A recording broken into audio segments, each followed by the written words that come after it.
All right. So we are recording a First and Goal podcast a couple days early. There's going to be two this week, but we felt that with it being Tuesday night, there was a lot that went on today. So it's me and Herlash. Herlash, how are you doing? Okay. How are you?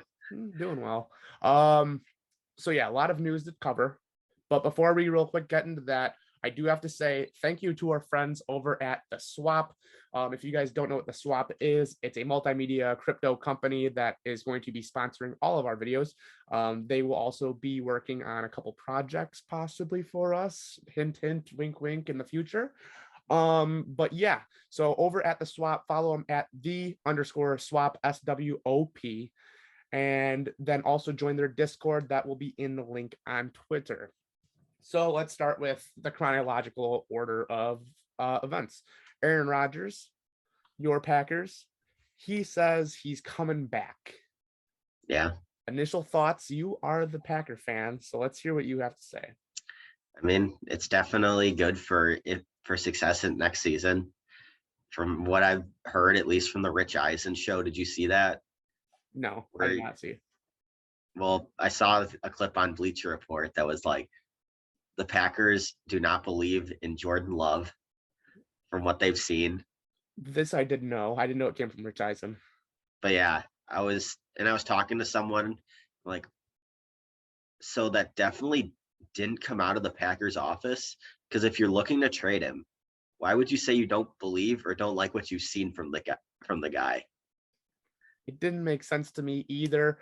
Something that we had talked about going into the offseason. How much? So we obviously know for next year the Packers will be fine. They'll be good. Where do you think this puts them long term, though? Well, they just I think there was contingent that they had to re-sign Rodgers. I mean, the number that they reported, which he came out and said is false, was 4 years, $200 million. The cap just went up 25 million, but paying a quarterback $50 million a year when I think he might have been close to or the highest paid quarterback at around 45. He was right there. I believe Josh Allen gets 50. Mahomes, I know, gets 45. I think Dak gets around 40-ish. That 50 would have reset the QB market.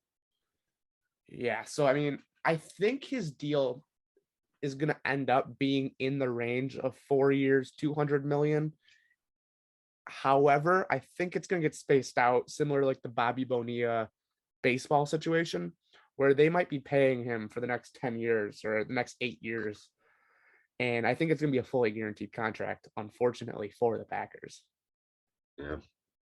But we'll see what happens. I mean, that's just step one. I really think this screws them up long term, though. And then after that comes out, about 3 or 4 hours later, it comes out the Packers tagged Davante Adams. So that's 18 million automatically. Now, if they try to re-sign him, obviously it's going to be probably in the range of about 25 million a year. Yeah, because Mike Williams just got 3 years, 60. And he's way better than Mike Williams. He's definitely the top wide receiver probably in the game. The only question might be like Cooper Kupp and a healthy DeAndre Hopkins. So he's going to be somewhere in the 25 million a year range. Yeah. Which, again, not very good if you're the Green Bay Packers looking long term. Yeah, because I think after franchise tagging him, they're about 40 something, maybe like $46 million over the cap. And they need to get that and they need to be back down to even before free agency starts. Well, so now it's already been announced that they have released Mason Crosby. They have released Zadarius Smith, and they released Billy Turner. Oh, I didn't see any of that yet. So I saw that on Twitter from some verified accounts. So those three are gone. Now, being a Bears fan, I know what it's like to not have a good kicker.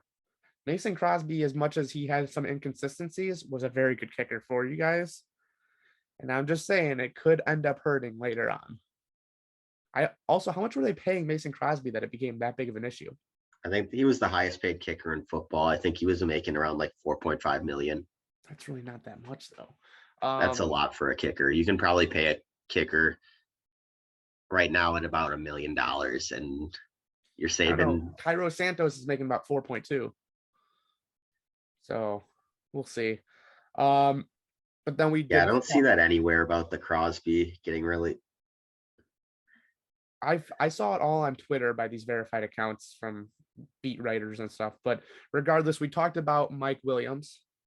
Mike Williams signs 3 years, 60 million. How much of it was guaranteed? Do we know that amount? I do not. And then I just got this off of a notification. Harold Landry, outside linebacker for the Titans, just got 5 years, 87.5. My God. This is gonna be a crazy off season. I can already tell with the money that went up. And then I mean, Mike Williams, let's talk about it for a second before we really jump in to my favorite team, the LA Chargers. Where do you feel like this move takes them? What do you think it does for the team? I mean, he's a good young wide receiver. I feel like they had to bring him back. I don't really like the number that they brought him back on. I don't think he's worth that much money, but Can you real quick repeat like the next 4 words after you said he's a I don't remember. good young wide receiver? Please remember that we said that, Chargers fans, before I really jump on top of all of you. Then let's talk about probably the biggest move of the day, including the AFC West. Russell Wilson gets traded from the Seattle Seahawks along with a 4th round pick in, I believe, this year's draft. Yeah. To the Denver Broncos, who needed a quarterback, for Drew Lock, Noah Fant, the other players, Shelby Harris, 2 first-round picks in this year, next year's draft, one of their second rounders in this year's draft, their second rounder next year, and this year's 5th round pick. So Russell Wilson will be joining a division with Justin Herbert, Derek Carr, and Patrick Mahomes. The Broncos were the worst team in that division. They now get the players that they need without having to lose any of their real big pieces on offense, minus maybe Noah Fant. But you're getting 2 Wisconsin guys now in that backfield between Russell Wilson and Melvin Gordon. You're going to have him throwing to Tim Patrick. Is Cortland Sutton under contract now? I haven't seen him getting signed at all. Well, regardless, Jerry Jeudy. So he's going to have weapons to throw to. Their defense is much improved. We're hearing that Von Miller is going to try to rejoin the Broncos, which he had a great postseason. And this now leads us to the AFC West being easily the best division in football.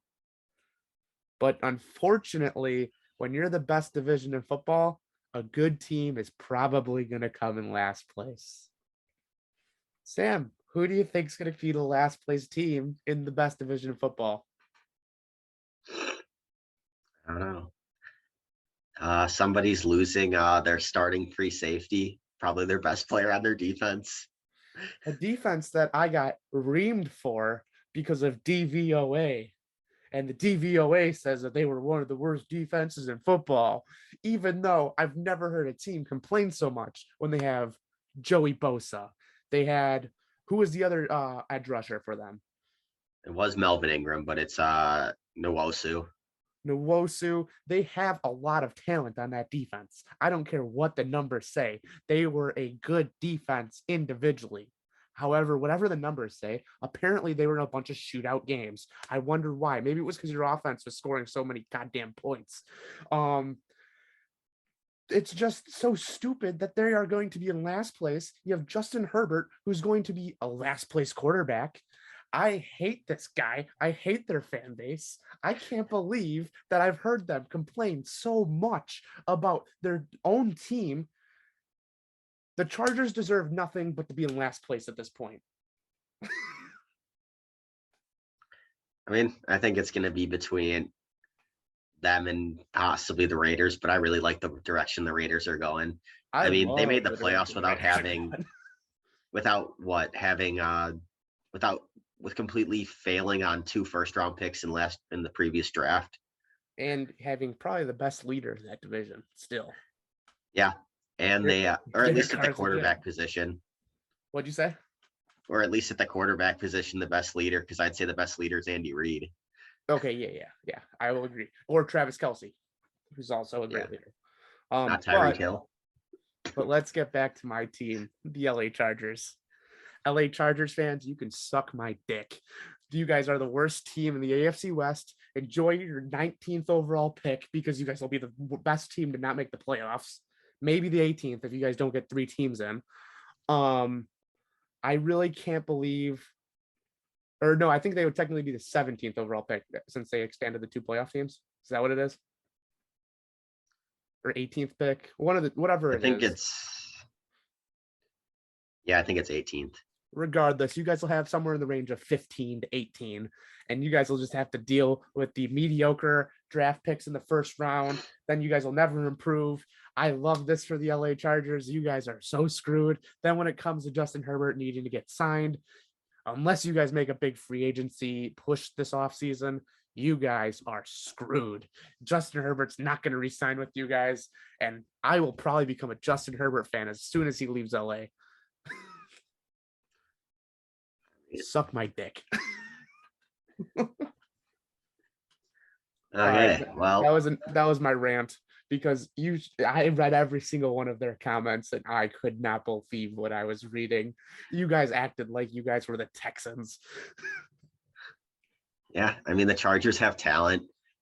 Oh, that was the other thing. Back to Mike Williams. They just complained about how many passes him and Keenan Allen dropped. I would, as a Bears fan, would love to have those 2 as my wide receivers. I can't believe they're complaining about having Austin Eckler in the backfield because apparently he can't catch the football. Who's their tight end? Oh, yeah, Jared Cook, former All-Pro. Jared Cook, great receiver who maybe will drop a pass or 2, but he catches pretty much everything thrown his way. I can't believe what I was reading. And then to tell me that the offensive line was just barely better than the Bengals. You guys should be ashamed of yourselves. I mean, moving on to the Bengals, some of those people that did not get tagged, I would not be surprised if they end up in Cincinnati. Oh, get ready. JC Jackson, Bengal. Who's the Armstead? Is that the offensive lineman? That's for the Saints, yeah. Bengals. The Bengals are back. The Bengals. Well, the one guy I was mentioning was supposed to be Tyrann Mathieu. He did not get tagged. But they did tag Jesse Bates, so I'm not sure he'll go there. Yeah, I mean he can play strong safety, I think too, or him or Bates. You know what? Bates and Matthews, Bengals. But yeah, I think this is a big move for the Broncos. They haven't had a quarterback since Peyton. Since Peyton's second year in that? Since Peyton's second year with the Broncos. Yeah, no. Can't really count the one that he won that Super Bowl with them as a quarterback. Didn't Brock Osweiler start half the season? Yeah. Yeah, so, well, it happens. Hey, defenses can win championships. That's something that the Chargers don't know about. But it's a lot to give up, I think, for I mean, if Russell Wilson does not at least give them some playoff success, or that's more than they gave up for Stafford, or the Rams gave up for Stafford. So the Broncos better be expecting playoff success and hopefully a Super Bowl appearance with this trade, or else they are the losers. Yeah, and I mean, this one's like an actual real serious point. I think if the Chargers do come in last place, bye-bye Brandon Staley. Like, you had so much pressure on you because you caused it all on yourself. Brandon Staley could easily be on the hot seat to start the season. Yeah, and I mean, he pretty much cost him a playoff appearance last year. Yep, by calling the timeout. All him. It wasn't even the actual team. Like sometimes you can say, like, well, the coach just coaches. No, it was him. He's the only reason they didn't make the playoffs. Yeah. What else? Let's talk about some rumors that are swirling around. a source on Twitter who is a media member, self-proclaimed, believes that DK Metcalf is requesting a trade. Also, I heard Tyler Lockett is also requesting a trade. However, DK Metcalf, big team that could be in the market, has a lot of money to spend, could be a good option for them. The Bears might be interested. Now, Bears, you're probably thinking like, oh, they don't have a first round pick to get rid of. They don't have like the draft capital to get rid of. You got to remember, Sean Desai, former DC of the Bears from this past season, is now the DC over in Seattle.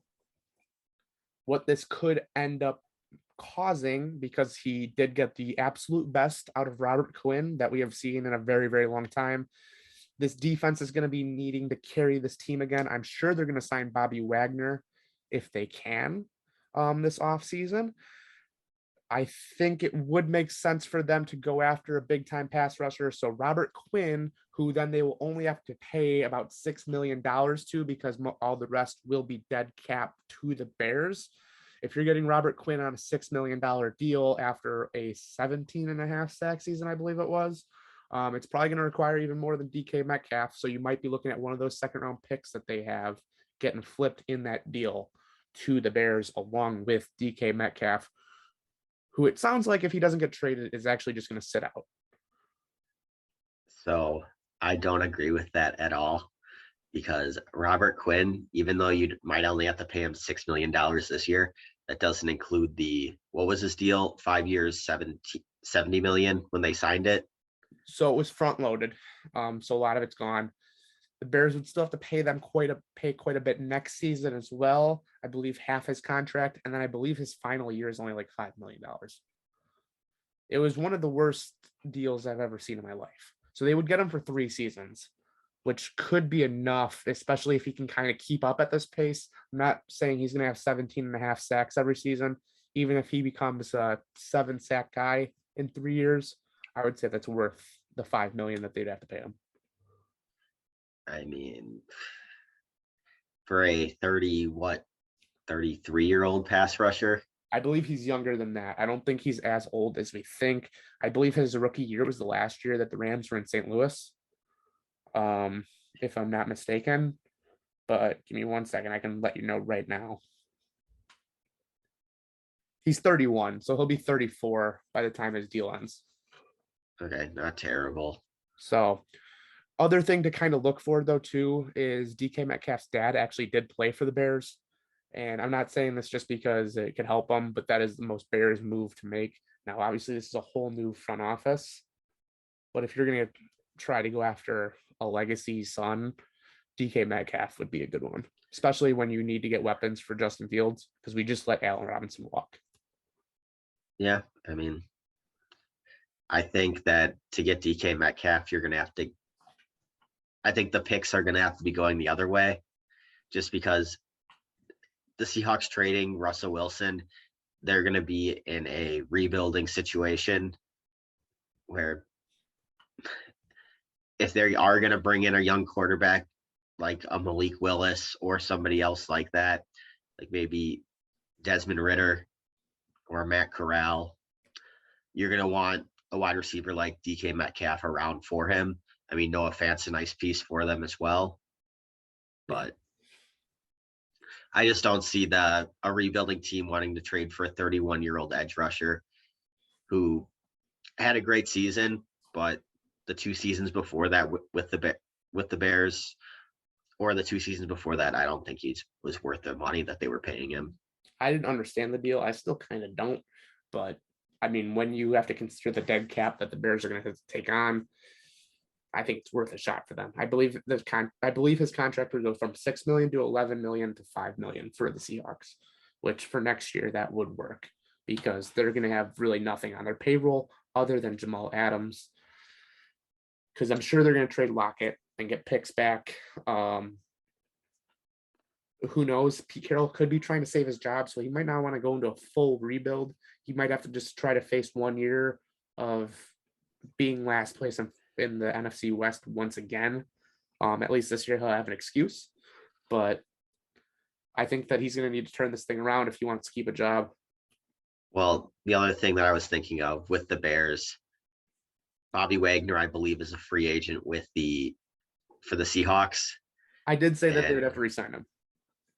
so, yeah, but if they decide not to and go a younger situation, I like it a little bit more. Getting a leader of your defense and asking them for Roquan in return for that. I mean, you get Justin Fields the target that he needs, an elite receiver he can grow with. I just feel like I that's a don't little think the bit better deal will than happen. Robert Quinn. I do think the Bears are gonna lock him up long term. And by the way, Roquan this offseason, going into last offseason, has said that he does want to be a Bear for life. He wants to be the next big Bears linebacker to grace Hallis Hall. To this point forward, he's definitely doing that. Or to this point so far, he has done that. So I don't see why they would trade him, knowing what the Bears are all about. The Bears want to be a tough team. Doesn't mean you get rid of Roquan. So we'll see what Or happens. I mean, I'm glad they let Allen Robinson walk. yeah, didn't he not want to be there? Well, he apparently then did start wanting to be there because Nagy and Pace are no longer here. I don't think he hated the team. He just hated the front office, which it was the entire organization and the fan base. So we'll see. He's not going to be a Bear this year. I have a feeling he'll end up on the Patriots. He'll be a Bill Belichick pickup for lower money because he's not going to get paid as much as he thinks he's going to. And the Patriots make sense. Yeah. That's a team that is right there, ready to compete. Yeah. Also, with that lock trade to the Seahawks, he is the only quarterback on the roster currently for the Seahawks. So look for them to start making some moves for quarterback, like let's say a Mitch Trubisky, kind of a bridge guy. Even if Well, you do draft if they one, draft a quarterback, this is all useless conversation. yeah. So we'll see. Any other big names that we are surprised that they didn't get tagged? I mean, let me see. I'll go through the list of who got tagged. I know my biggest surprise was JC Jackson not getting tagged. And we already think that he's going to end up with the Bengals. Yeah, let's see who did. I'll just look at their updated list. Oh, you know Tron who didn't Armstead. actually? You know who didn't get tagged, which really surprised me. Eli Apple, greatest corner of all time. Well, another guy, because the Bucks gave their tag to Chris Godwin, which makes sense. There's another young 25-year-old corner on the market, Carlton Davis. The I will Cardinals say, let Chandler Jones hit free agency. see that now the Bears have the money. Would you think that they could end up trying to flip out not Floyd, Quinn, and then bringing in Chandler Jones and having him opposite of Khalil Mack? Because this is a very, very deep edge rush draft. Now the Bears don't have a pick deep enough to get anyone worth the pick. So I think his value is actually going to go down a little bit because everyone knows that they can go younger. Yeah, and then also this makes sense since they don't have any money. Marcus Williams hit free agency. Yeah. Robinson, Emmanuel Ogba, Brandon Sheriff didn't get tagged again. Man, the Buccaneers have some big free agents. Well, Starting center. expected. That was very much expected. Yeah. So we'll see what happens. Oh, another guy, Michael Gallup is now a free agent, which. So is Amari Cooper. Yeah. No, Amari Cooper's still under contract. They were just thinking about releasing him. Oh, that's what it was. If they couldn't trade him. Which, when you tell everyone that you're going to release him, if you can't trade him, come on. Yeah, which Michael Gallup's a 26-year-old receiver. Granted, he's coming off of a torn ACL. But, I mean, if I'm the Bears, I'd rather go for him than where you can sign him instead of probably giving up picks for a DK Metcalf. If you have to get rid of picks. That's a huge if. But yeah, no, I definitely agree. If we don't get him, I have a feeling they'll end up with a Christian Kirk or another guy. Who? James Daniels is a free agent. Yes, James Daniels is a free agent. The Bears' offensive line sucks. This was not a secret. Expect for them to make some some signings at the offensive line. So when you have two guys in the front office at GM and assistant GM that were both offensive linemen in the NFL, you would think that they're going to go heavy on O-line help. Another big Bears guy is Akeem Hicks is now a free agent. That he is. He's just getting too old. I don't think he wants to play for a team that's in the middle of a rebuild. I expect him to go to a contender. Maybe a team like the New England Patriots, or maybe a team. I could even see Denver if they have the cap space. I don't know what their cap space now looks like. Yeah, I don't know. And another guy, kind of, they have him a little bit down the list. Juju Smith-Schuster. Yeah, that one is going to be an interesting one because I don't think he's going to Well, get a lot of money, but I think a lot of teams will be after him. I can see him maybe getting like a kind of like a 2 year, maybe about 14 million, maybe 14 to like $20 million improvement deal. I think less than that. I was thinking 12, like 2 to 12 million, or a I think 1 he's year, like a one I year think just eight. because he's 25 years old, he's probably going to get about a 2 year, and I think $7 million a year for him. Which, if a team can make a little bit of space, he'd be a massive upgrade at that number 2 wide receiver position, which I don't see them making enough space. No, me But neither. They have a lot more help now that they need because that defense is not going to look as good. yeah, especially I'd rather have the money so they can keep working on that Jair Alexander contract Yeah, so extension. we'll really see what happens, but I think it's going to be tough. I do think that the Packers won't be the number one seed this year. Well, yeah, I don't think so either. I do think that they'll make the playoffs just because the NFC North sucks. What, you don't trust Kirk Cousins or Jared Goff, the goofball? But the Lions are going to suck again. You can't tell me they won't. And then Kirk Cousins, it's a new coach, which I mean, Matt Nagy, when he was a new coach, they make the playoffs. Matt LaFleur did well as a new coach. But then you have teams like the Lions who they suck every time they get anyone, including old coaches. So Yeah, there's a lot of young wide receiver talent that I'm seeing. yeah, so I'm not too worried. Um, yeah, I mean, this has been a crazy Tuesday for sure. We will have a normal episode on Thursday where we'll kind of be able to probably see a lot more than what we saw today. And we can kind of go Yeah, back to a lot of this once more details come out, which I'm sure there will be with Rodgers, especially because I'm sure we'll get financials pretty soon.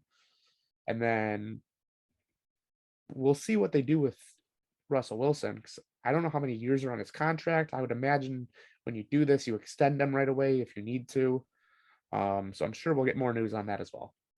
yeah. And who knows? We're probably going to see some trades tomorrow, the next couple days. So I guess that cap, or that projected cap now for that tag for Devontae is $20.145 million. So more than even what I thought. I don't see him playing under that, to be honest. I see Yeah, them trying to lock him up longer because if you lock up Rodgers, he's going to want Devontae. yeah, So we'll see. I mean, at least you'll have your quarterback wide receiver for the future, but that's really yep. all it is just a couple of years. Yeah, which I mean, it's going to happen. They keep on pushing money down the road, which everybody that, at least most Packer fans that I know, they're like, oh, we got to win right now. And then, yeah, I mean, It's going I'd to be kind of feel bad real. for Jordan Love if he does take over, or whatever quarterback does take over after Rodgers, because that's going to be a pretty decent rebuild, I think, with all the money that they keep on pushing down the road. I'll tell you one thing, it's not going to be Jordan Love. Yeah, I know. Even though, like I said before, I think Rich Eisen, that was the dumbest report I've ever heard. Like, who would actually say that? And if someone did say that, I wouldn't be surprised if they were gone. Jordan Love, watch for him and the Colts possibly. Possibly even the Commanders, the good old commies. Yeah, I mean, there's about 7 teams right now that need quarterbacks now, which I didn't think it was going to be that many going into this. I mean, every single year you think realistically, there's probably about 10 to 15 teams a year that could use an upgrade at quarterback. Yeah, I mean, we'll kind of go over maybe fits on Thursday, who we think will fit into each team that needs that quarterback or needs the upgrade, and that'll exclude like the Bears with Justin Fields. Obviously, there's better options than Justin Fields, but he's just so young that we know that he's going to be there. Same thing probably with the Patriots. I mean, there's going to be better quarterbacks than Mac Jones. However, he is definitely their quarterback of the future. So, I mean, the done deal is I'm sure we don't even have to say the Dolphins because we think we know Tua is going to be that quarterback. Not Deshaun. Not Deshaun. But yeah, no, we'll do that on Thursday.